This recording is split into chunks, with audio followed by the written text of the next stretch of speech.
So welcome to టీసెట్.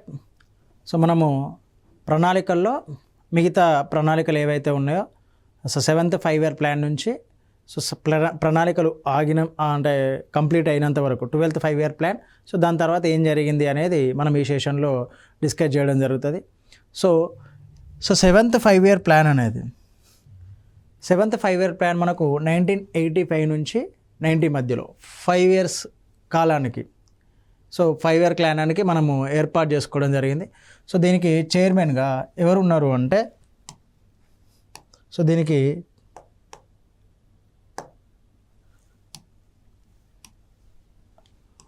దీనికి చైర్మన్గా రాజీవ్ గాంధీ గారు ఉన్నారు. ఉపాధ్యక్షుడుగా మన్మోహన్ సింగ్.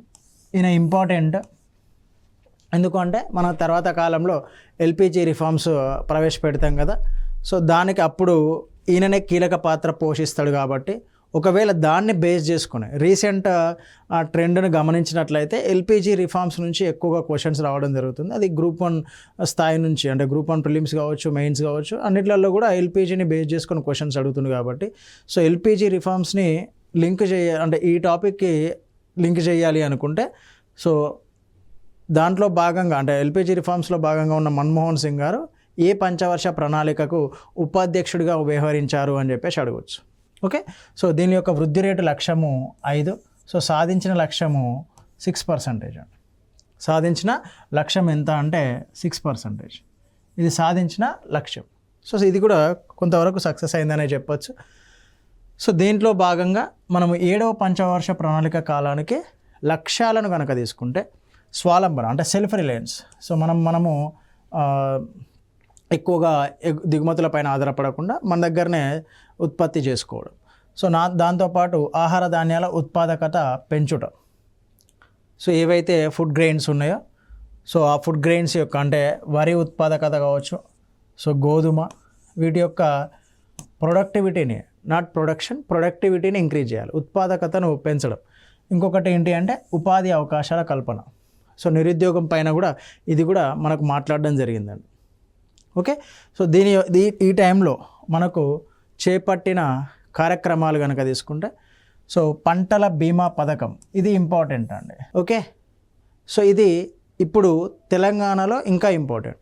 ఎందుకంటే ప్రధానమంత్రి ఫసల్ బీమా యోజన అనే స్కీమ్ని మనం ఇంప్లిమెంట్ చేస్తున్నాం.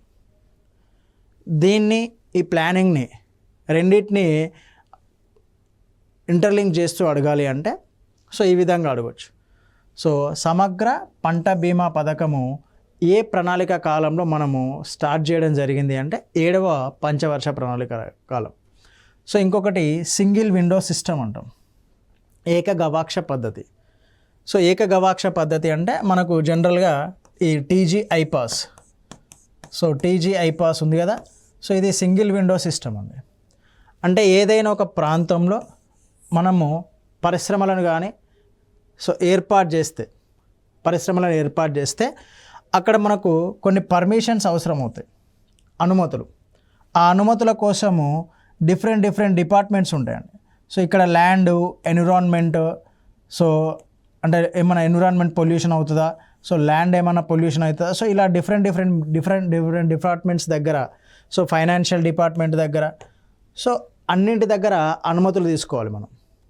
అలా అనుమతులు తీసుకోకుండా అన్ని డిపార్ట్మెంట్లను ఇంటిగ్రేట్ చేస్తూ సో అనుమతులు ఇవ్వడానికి ఏర్పాటు చేసింది ఏంటి అంటే ఏకగవాక్ష పద్ధతి. ఇది నేను ఎగ్జాంపుల్ తీసుకున్నా, ఇది అప్పుడు ప్రారంభించలేదు, సో రీసెంట్గా ప్రారంభించలేదు. దీనికి చట్టబద్ధత ఉంది, అది సెకండరీ థింగ్. బట్ నేను మీకు ఎగ్జాంపుల్ అర్థం కావడానికి దీన్ని తీసుకోవడం జరిగిందండి. రైట్. సో ఇక్కడ మిలియన్ వెల్స్ స్కీమ్, దీన్ని MWS అని చెప్పేసి అంటారు. అది ప్రారంభించడం జరిగింది. సో ఇక్కడ మళ్ళీ వార్షిక ప్రణాళికలు, భారతదేశంలో 2వసారి వార్షిక ప్రణాళికలను 90 నుంచి 92 మధ్య కాలంలో ప్రవేశపెట్టడం జరిగిందండి. సో ఇది 7వ ప్రణాళిక సంబంధించి. సో ఈ 8వ ప్రణాళిక నుంచి చాలా క్వశ్చన్స్ ఇప్పటివరకు వచ్చినాయి, మళ్ళీ రావడానికి అవకాశం ఉందండి 8th ప్లాన్ నుంచి. సో 8వ పంచవర్ష ప్రణాళిక కాలం మనకు 1992 నుంచి 97 వరకు 5 సంవత్సరాల కాలానికి.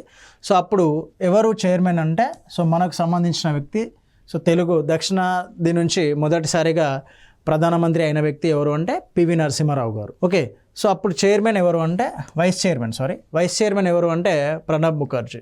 ఇక్కడ నమూనా ఎల్పిజి అండి. ఇది చాలా ఇంపార్టెంట్ నమూనా.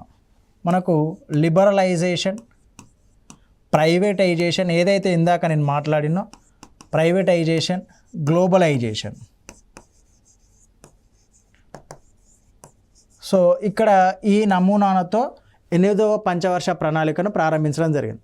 అంటే దీంట్లో భాగంగా ఏం చేసిళ్ళు అంటే కొంత సరళీకృతం చేసిళ్ళు, అనుమతులను సరళీకృతం చేయడం కానీ, సో ఏవైతే స్ట్రింజెంట్ రూల్స్, కఠిన నియమాలు ఉన్నాయో వాటన్నింటినీ కూడా కొంచెం సరళతరం చేయడం వల్ల ఎక్కువ మంది పెట్టుబడులు పెట్టడానికి అవకాశం ఉంటుంది అని రూల్స్ని కొంచెం సవరించడం జరిగింది.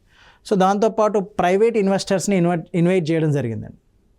సో ప్రైవేట్ ఇన్వెస్టర్స్ని అప్పటి వరకు చాలా సంస్థలు ప్రభుత్వ ఆధీనంలోనే ఉండేవి.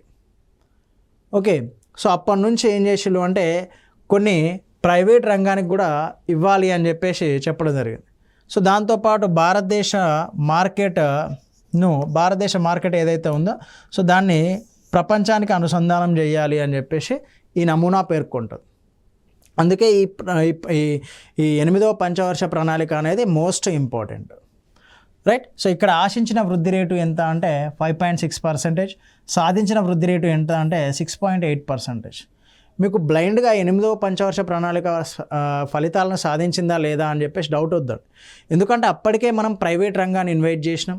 సో ప్రపంచీకరణలో భాగంగా మన మార్కెట్ను, మన వస్తువులను ప్రపంచ వస్తువులతో పోటీ పడేటట్టు చేసినాం, దానికి అనుసంధానం చేసినాం, ఒక సప్లై చైన్ను ఏర్పాటు చేసినాం. కాబట్టి సో మనకు ఈ ప్రణాళిక అనేది సక్సెస్ఫుల్ ప్రణాళికగా పేర్కొంటాం, రైట్. సో దీంట్లో ఇది చాలా ఇంపార్టెంట్ అండి. మానవ వనరుల అభివృద్ధి అనేది మొదటిసారిగా ప్రాధాన్యత ఇవ్వడం జరిగింది. ఈ ప్రణాళిక కాలంలోనే మనకు ఈ హ్యూమన్ రిసోర్స్ డెవలప్మెంట్ అనే మినిస్ట్రీ దాన్ని ఏర్పాటు చేయడం కూడా జరిగింది. సో దాంట్లో విద్య, మిగతా కార్యక్రమాలు కూడా ఉంటాయి. సో ఈ మానవ వనరుల అభివృద్ధికి ప్రాధాన్యతనిచ్చిన ప్రణాళిక ఏది అని చెప్పేసి డైరెక్ట్గా క్వశ్చన్ అడగడానికి ఆస్కారం ఉంటుంది మనకి. 8వ పంచవర్ష ప్రణాళిక. ఓకే, సో దీని యొక్క లక్ష్యాలు ఏంటి అంటే 8వ పంచవర్ష ప్రణాళిక లక్ష్యాలు. ఓకే, సో త్రాగునీటి సదుపాయాల కల్పన. ఓకే, సో దాంతోపాటు శతాబ్ది అంతానికి సంపూర్ణ ఉద్యోగిత సాధించడం. సో మీరు ఇక్కడ కనుక చూస్తే 92 నుంచి 97 అంటే 99 వరకు. సో దాని తర్వాత మళ్ళీ 2000 స్టార్ట్ అవుతుంది కాబట్టి 99 వరకు మ్యాక్సిమం ఏదైతే ఉందో అంటే ఉద్యోగిత ఏదైతే ఉందో ఈ ఉద్యోగ కల్పనలో భాగంగా సంపూర్ణ ఉద్యోగిత సాధించడమే దాని యొక్క లక్ష్యంగా పెట్టుకోవడం జరిగింది. ఓకే, సో ఈ గ్రామీణ అభివృద్ధి పథకంలో భాగంగా మీరు చూడండి, గ్రామీణ అభివృద్ధి పథకంలో భాగంగా member of parliament local area development scheme, దీన్ని ఎంపీ ల్యాడ్ స్కీమ్ అని చెప్పేసి అంటారు. దీన్ని ప్రవేశపెట్టడం జరిగింది, ఎంపీ ల్యాడ్ స్కీమ్ని. సో దాంతోపాటు మానవ వనరుల అభివృద్ధి చేయాలి అన్నాం కదా, అందుకోసమే డిస్ట్రిక్ట్ ప్రైమరీ ఎడ్యుకేషన్ ప్రోగ్రామ్ అనే దాన్ని ఇంట్రడ్యూస్ చేయడం జరిగిందండి. ఓకే, సో అప్పటి వరకు స్కూల్ డ్రాప్అవుట్స్ అనేవి ఎక్కువగా ఉన్నాయండి. స్కూల్ డ్రాప్అవుట్స్ అంటే స్కూల్కి రావాల్సిన పిల్లల సంఖ్య తగ్గుతూ వస్తుంది. సో ఈ స్కూల్ డ్రాప్అవుట్స్ అనేవి ఎక్కువగా ఉన్నాయి. ఈ స్కూల్ డ్రాప్అవుట్స్ను తగ్గించడానికి ఏం చేసింది, స్కూల్ డ్రాప్అవుట్స్ను పెంచాలి.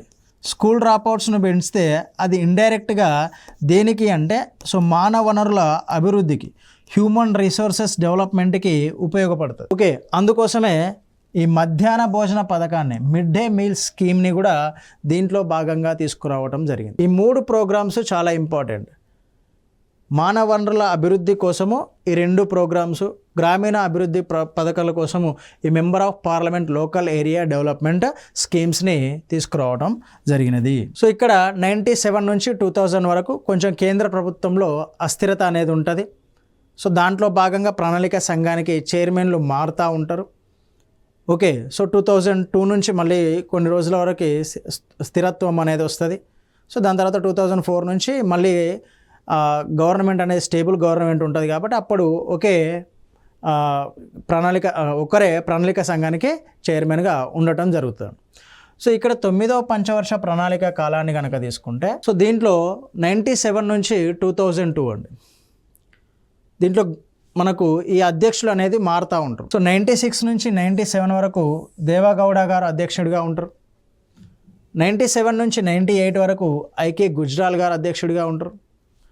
98 నుంచి వాజ్పేయి గారు అధ్యక్షుడిగా ఉండడం జరుగుతుంది, రైట్. సో ఈయన ఇంతకుముందు 96లో కూడా కొన్ని రోజులు అధ్యక్షుడిగా ఉంటారు, బట్ అది నెగ్లిజిబుల్. సో 98 నుంచి మాత్రము వాజ్పేయి గారు కంటిన్యూస్గా అధ్యక్షుడిగా ఉండడం జరుగుతుంది. సో ఈ 9వ పంచవర్ష ప్రణాళిక కాలంలో సో మనకు ఉపాధ్యక్షుడు ఎవరు అంటే మధు దండావతి, రైట్. సో ఉపాధ్యక్షుడు మధు దండావతి. ఇక్కడ ఈ 9వ పంచవర్ష ప్రణాళిక కాలానికి మనము ఎక్కువగా గుర్తుంచుకోవాల్సిన అంశం ఏంటి అంటే సమానత్వంతో కూడిన వృద్ధి, రైట్. ఈ సోషల్ జస్టిస్ అనేది మనము ఇంతకు ముందు నుంచి చూసుకుంటూ వస్తున్నాం, బట్ దానితో పాటు సమానత్వంతో కూడిన వృద్ధి, right. So equal development. So ఆశించిన వృద్ధి ఎంత అంటే 7%, సాధించిన వృద్ధి రేటు ఎంత అంటే 5.4%. సో దాని తర్వాత మనకు కొన్ని కారణాల వల్ల సో ఆ వృద్ధి రేటును తగ్గించిళ్ళు. సో దాన్ని 6.5%గా సవరించడం జరిగింది. ఓకే, సో ఈ 9వ పంచవర్ష ప్రణాళిక కాలంలో మనకు చేపట్టిన పథకాలు కనుక తీసుకుంటే, ఓకే, సో సమానత్వంతో కూడిన వృద్ధి కదా, అందరికీ అభివృద్ధి అనేది సమానంగా అందాలి అనే లక్ష్యంతో ప్రారంభించిన ప్రణాళిక ఇది, రైట్. సో దాంట్లో భాగంగా మనకు కొన్ని పథకాలను రూపొందించడం జరిగిందండి, రైట్. సో దాంట్లో ప్రధానమంత్రి గ్రామ సడక్ యోజన, సో ఈ గ్రామీణ ప్రాంతాలకు రోడ్డు సౌకర్యం కోసం, గ్రామీణ ప్రాంతాలలో రోడ్డు సౌకర్యం కోసం దీనిని ఏర్పాటు చేయడం జరిగిందండి, రైట్. సో నెక్స్ట్ వ్యాంబే అంటారు దీన్ని, వాల్మీకి అంబేద్కర్ ఆవాస్ యోజన. సో ఎవరైతే అణగారిన వర్గాలు ఉన్నారో వాళ్ళకి ఇంటి నిర్మాణం చేయడం కోసం, సో ఇప్పుడు ఏదైతే ప్రధానమంత్రి ఆవాస్ యోజన అని చెప్పేసి అనుకుంటున్నామో సో అలాంటి స్కీమ్ ఇది, వాల్మీకి అంబేద్కర్ ఆవాస్ యోజన, పేదలకు మనకు ఇల్లు నిర్మించి ఇవ్వడం. సో ఇక్కడ కిసాన్ క్రెడిట్ కార్డ్ని కూడా ప్రవేశపెట్టడం జరిగిందండి. ఓకే, సో వ్యవసాయాన్ని అభివృద్ధిలోకి తీసుకురావడానికి, వ్యవసాయంలో మనకు ప్రాబ్లంలో అంటే మనకు వ్యవసాయంలో ఉండే ప్రధానమైన సమస్యలు ఏంటి అంటే inputs.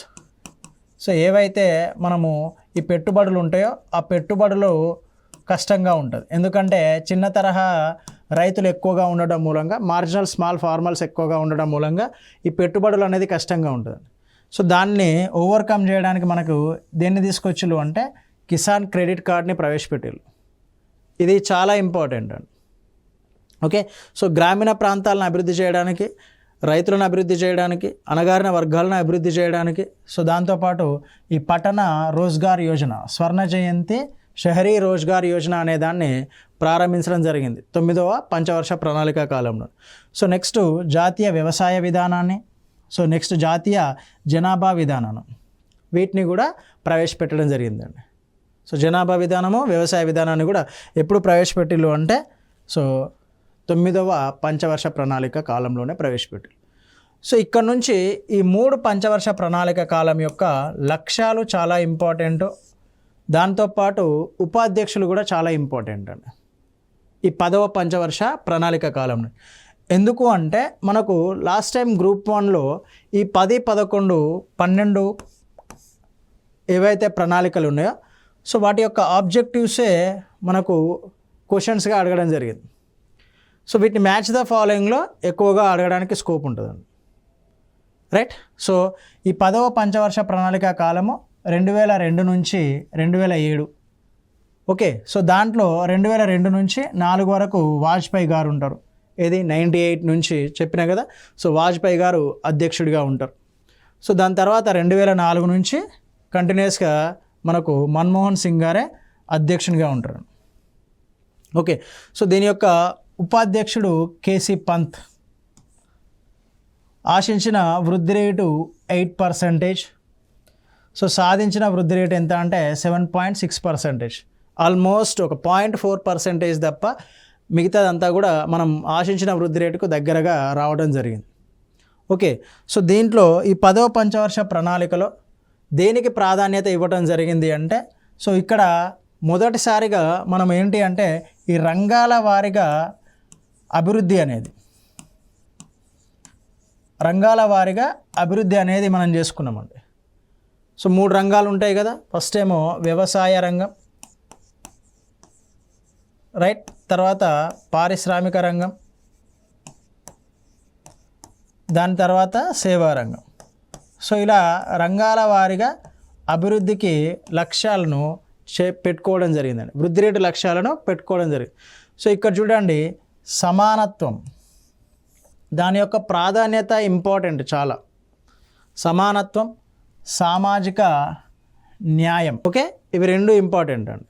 Social justice and equality దాని యొక్క లక్ష్యం అది, రైట్. సో సమానత్వము మరియు సామాజిక న్యాయంతో కూడిన పెరుగుదల, దేంది 10th 5-year ప్లాన్ది.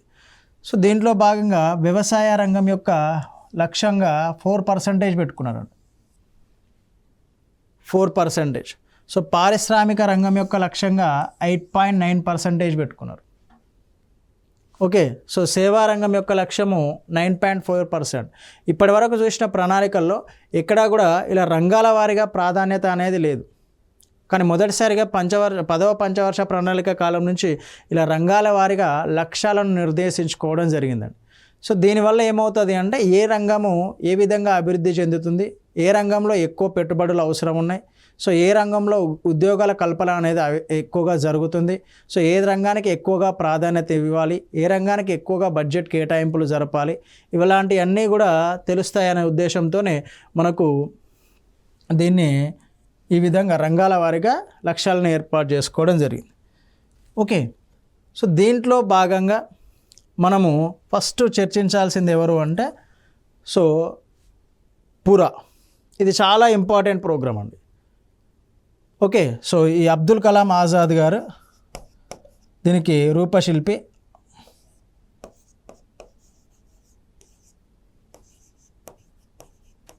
మౌలానా, సో మనకు సో ప్రెసిడెంట్గా చేసిళ్ళు కదండి. సో ఆయన రూపొందించిన పథకం ఇది. ఇక్కడ చూడండి, providing urban amenities in rural areas, ఏవైతే పట్టణాల్లో సౌకర్యాలు ఉంటాయో ఆ పట్టణ సౌకర్యాలను గ్రామీణ ప్రాంతాల్లో కల్పించడమే దీని యొక్క లక్ష్యం అండి. ఇది చాలాసార్లు దీని యొక్క ఫుల్ నేమ్ అడగడం జరిగిందండి, దీని యొక్క ఫుల్ నేమ్ చాలాసార్లు అడిగిండు, ఓకే. లేదు అంటే దీన్ని బేస్ చేసుకొని, దీని డెఫినేషన్ని బేస్ చేసుకొని అడుగుతాడు. సో గ్రామీణ ప్రాంతాల్లో పట్టణ సౌకర్యాలు కల్పించడానికి ఏర్పాటు చేసిన పథకం ఏది అని చెప్పేసి అడుగుతాడు. సో దాంట్లోనే ఉంటుంది, అది జాగ్రత్తగా గమనించాల్సిన అవసరం ఉంది. సో దాంతోపాటు ఇంకొకటి FRBM యాక్ట్ 2003ను కూడా ఈ టైంలో అమలు చేయడం జరిగింది. సో ఏదైతే మనం ఫిజికల్ రెస్పాన్సిబిలిటీ బడ్జెట్ మేనేజ్మెంటరీ యాక్ట్ అనుకుంటామో, బడ్జెటరీ మేనేజ్మెంట్ యాక్ట్, సో దాన్ని కూడా అమలు చేయడం జరిగిందండి. అంటే ఇది రెవెన్యూ లోటు, ద్రవ్య లోటు గురించి మాట్లాడుతుంది కదా. సో దాన్ని కూడా మనము ఈ టైంలోనే అమలు చేయడం జరిగింది. సో దీంతోపాటు ఇండియా విజన్ డాక్యుమెంట్, ఇది most important, okay. So India vision డాక్యుమెంట్ని మనము ఈ 5-year ప్లాన్ టైంలోనే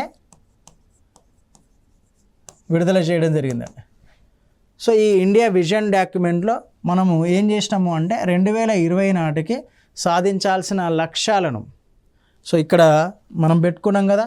సో వ్యవసాయ రంగానికి, పారిశ్రామిక రంగానికి, సేవా రంగానికి ఇలా రంగాల వారిగా విభజించి సో దాంట్లో సాధించాల్సిన లక్ష్యాలను ఇండియా విజన్ డాక్యుమెంట్లో భాగంగా మనము గుర్తించడం జరిగింది, రైట్. సో ఆ డాక్యుమెంట్ పేరేంటి అంటే India vision 2020, Indian vision 2020, clear sir. So ఇక్కడి వరకు దీంట్లో ఈ 5-year ప్లాన్లో చేపట్టిన కార్యక్రమాలు.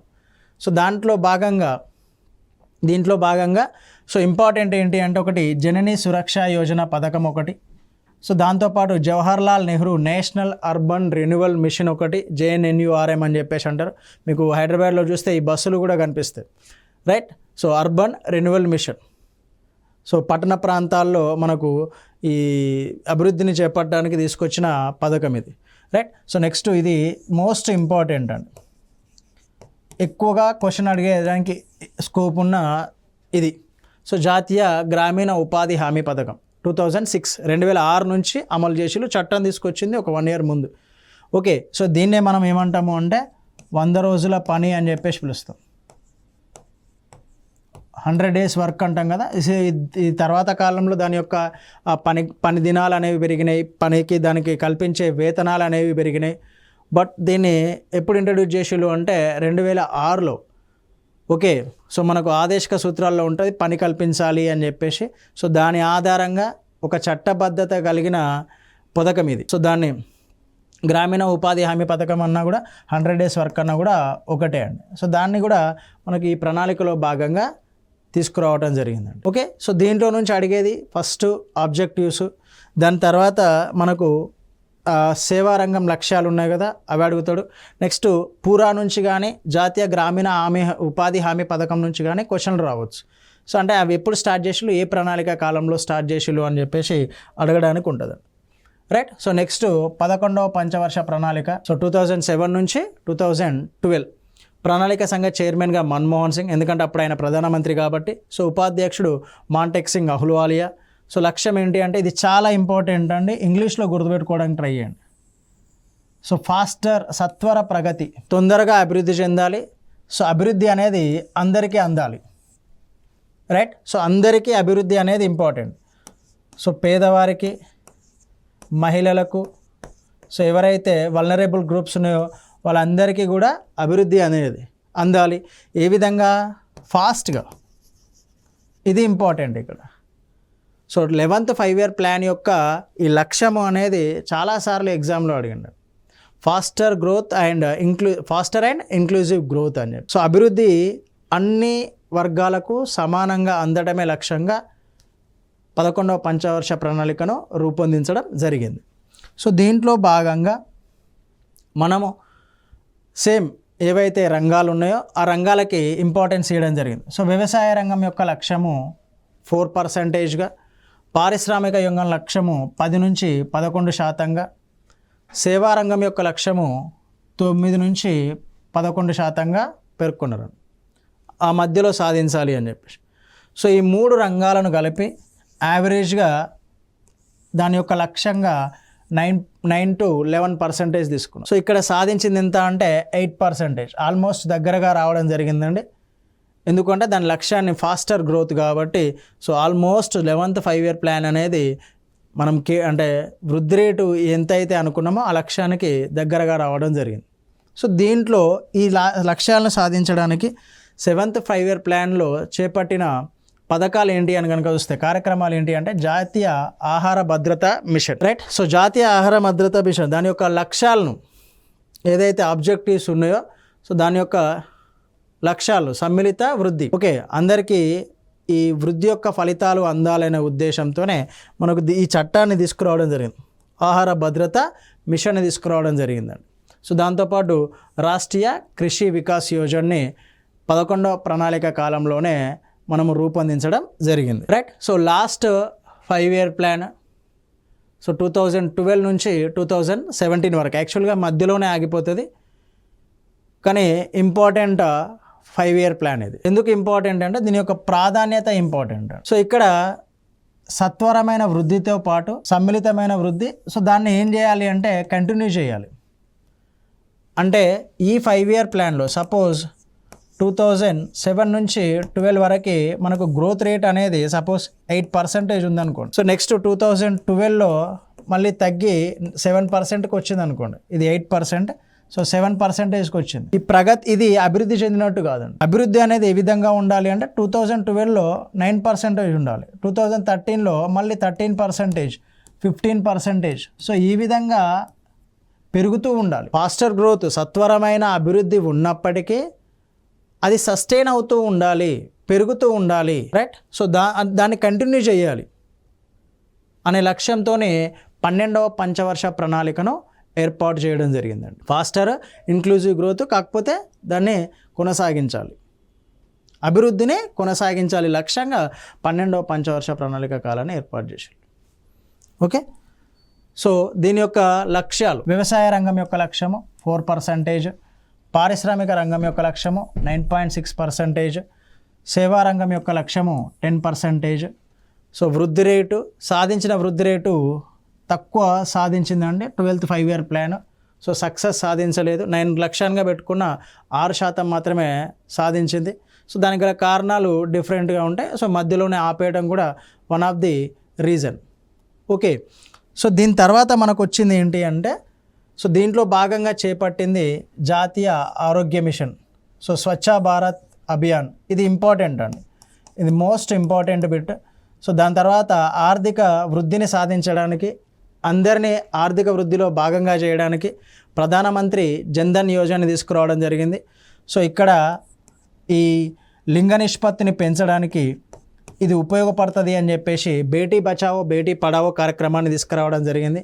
సో దాంతోపాటు స్టార్టప్ ఇండియా, స్టాండప్ ఇండియా, భారతదేశంలో పారిశ్రామిక రంగాన్ని ప్రోత్సహించడానికి ఈ 2 స్కీమ్లను తీసుకురావడం జరిగింది. సో పంటలను, రైతును ప్రోత్సహించడానికి ప్రధానమంత్రి ఫసల్ బీమా యోజనను తీసుకురావడం జరిగింది.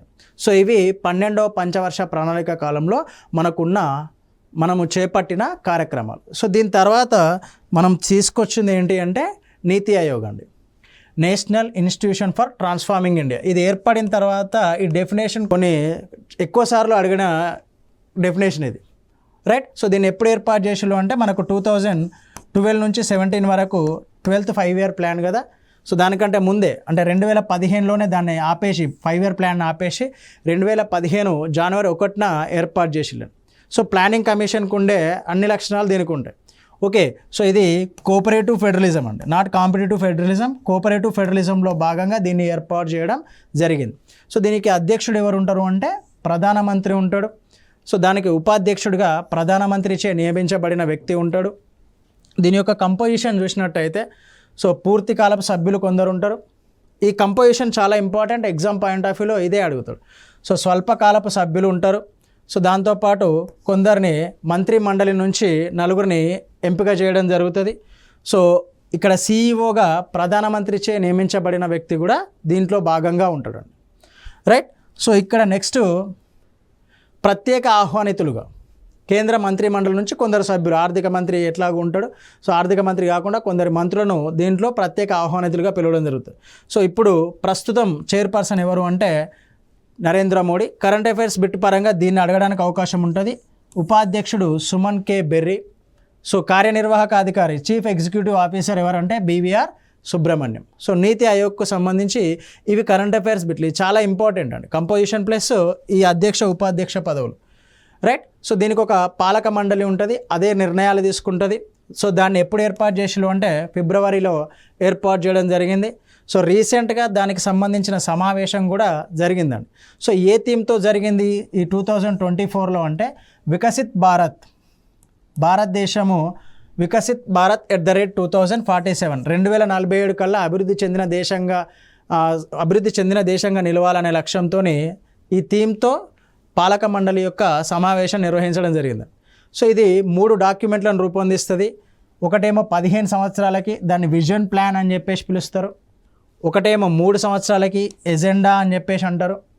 నెక్స్ట్ 7 ఇయర్స్కి. ఇది చాలా ఇంపార్టెంట్. నీతి ఆయోగ్కి సంబంధించి ఇక్కడ క్వశ్చన్ అడిగితే ఎన్ని రకాల డాక్యుమెంట్స్ని రూపొందిస్తుంది అని చెప్పేసి అంటాడు. 3 రకాల డాక్యుమెంట్స్ని క్రింది వాన్లో లేని అంటే ఆ సంవత్సరాలు అడగచ్చు అండి. 15 ఉంటుంది, 3 ఉంటుంది, 7 సంవత్సరాలు ఉంటుంది. ఈ 3, 15, 7, 3 ఇవి చాలా ఇంపార్టెంట్. దీనికి సంబంధించిన డాక్యుమెంట్లను అది రూపొందించడం జరుగుతుంది, రైట్. సో దీని తర్వాత కనుక తీసుకుంటే మనకు 2018లో సో అప్పటి వరకు మనకు ఒక డాక్యుమెంట్ని నీతి ఆయోగ్ రూపొందించడం జరిగింది. అదేంటి అంటే స్ట్రాటజీస్ ఫర్ న్యూ ఇండియా @75 అని చెప్పేసి. ఓకే, సో మనము అంటే స్వాతంత్ర అనంతరం 75 సంవత్సరాల తర్వాత భారతదేశం ఏ విధంగా ఉండాలి అనే దాంతోనే స్ట్రాటజీస్ ఫర్ న్యూ ఇండియా @75 అనే లక్ష్యంతోనే దీన్ని రూపొందించడం జరిగిందండి. సో దీంట్లో భాగంగా 2022-23 నాటికి మనము ఆవిష్కరణ, ఇవి ఇంపార్టెంట్, టెక్నాలజీ, ఎంటర్ప్రైజెస్, రైట్, సమర్థవంతమైన నిర్వహణను. సో ఇది చాలా చాలా ఇంపార్టెంట్ అండి. దానిలో భాగంగా స్ట్రాటజీస్ ఫర్ న్యూ ఇండియాలో భాగంగా ఆవిష్కరణ, టెక్నాలజీ, ఎంటర్ప్రైజెస్ను ప్రోత్సహించడానికి ఒక కార్యక్రమాలను కూడా చేపట్టాలి అని చెప్పేసి నీతి ఆయోగ్ తీసుకురావడం జరిగింది. సో నీతి ఆయోగ్ యొక్క ఫ్లాగ్షిప్ పథకం ఏంటి అంటే ఖచ్చితంగా అమలు చేస్తుంది అని చెప్పేసి చెప్పే పథకం ఏది అంటే అటల్ ఇన్నోవేషన్ మిషన్ అండి. ఇది చాలా ఇంపార్టెంట్. ఇది ఎవరిది అంటే నీతి ఆయోగ్ది.